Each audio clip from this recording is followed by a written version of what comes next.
Saya strict dari segi timing, jadual harian diorang. Macam makan pukul berapa sampai pukul berapa je, mandi pukul berapa, tidur pukul berapa, and you have to brush your teeth before and after you bangun tidur kan.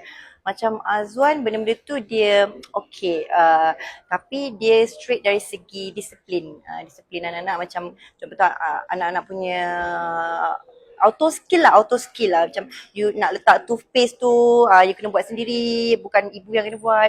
Macam pakai baju you kena pakai sendiri, mandi you kena mandi sendiri. Azwan dia motor skill lah kan. Macam saya lebih kepada schedule.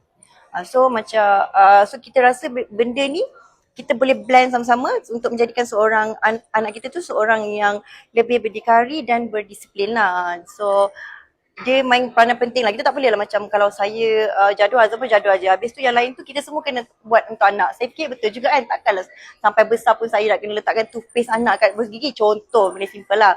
So macam Azwan dia mau tu macam tak ada letak sendiri yang suruh ibu kan. Belajar buat.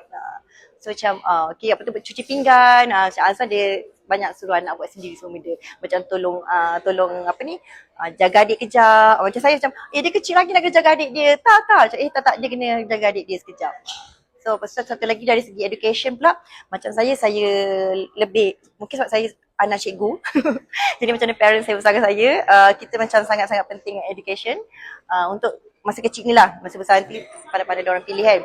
Macam masa kecil ni macam Azwan pula dia macam bagilah dia main-main dulu. Nanti dia dah 6 tahun, dia dah 7 tahun tu pergilah sekolah kan. Macam kecil tak payahlah. Macam saya no.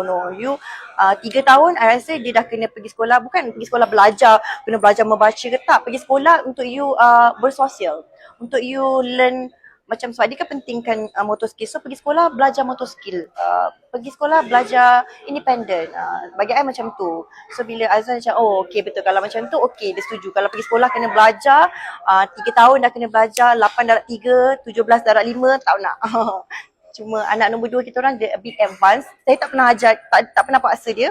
Tapi dia walaupun masa dia umur 2 tahun lebih dia memang dah pandai tambah tolak lah. Macam kakak dia slow sikit.